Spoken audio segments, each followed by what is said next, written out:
Winter blast in the forecast. Crews hitting the roads ahead of tonight's expected snow. Good evening. One of the biggest snowstorms of the season is expected to hit this part of the country. It could cause some rough road conditions, and with that in mind, local plow companies and, of course, PennDOT are already preparing to keep us safe on the highways. The story's new at 10 o'clock. Star Bodie joining us now live along Upper Peach Street with a closer look at how things are going, and as we can see, it just started to snow. Star?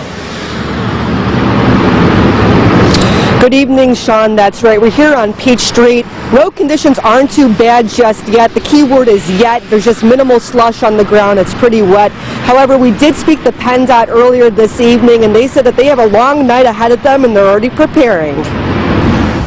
Bitter cold wind chills and heavy snowfall are expected to make their way back to northwestern Pennsylvania. Well, we've experienced this before, and I think people are ready for it. And I mean, I'm going to be driving around in it because I got to go to work and stuff, and I don't think it's going to be a problem. Mother Nature has taken it easy on us so far with less than 57 inches of snow compared to the average of 83 inches. Local plow companies like Gerlach say they're ready for the winter storm. Everyone's been waiting for it. We've gotten plowed probably in about 10 days, so everyone's been off, had a break, so we start getting a hold of everybody, make sure they're ready to go, start getting our equipment ready.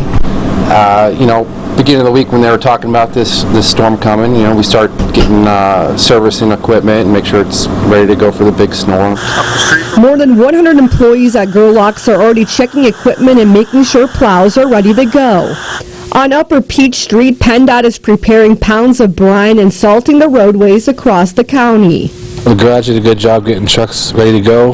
We got plenty of material mixed up, and we've been working with weather forecasters and people across the state watching the forecast and making sure people are where they need to be. PennDOT reminds us that if you are planning on traveling on the roadways, to be courteous and give yourself a little extra time. It's a fairly decent storm, so we ask people to minimize travel if they can. If you don't need to be on the road, just stay home. And just remember that if it's hard for you to see, it's hard for the operators to see. As always, if you are planning on going on the roadways, it's just important to give yourself a little extra time. Be cautious of those around you until you get to the destination that you need to be at. Sean? Yeah, some good advice tonight. Star Bodie live tonight. Let's turn to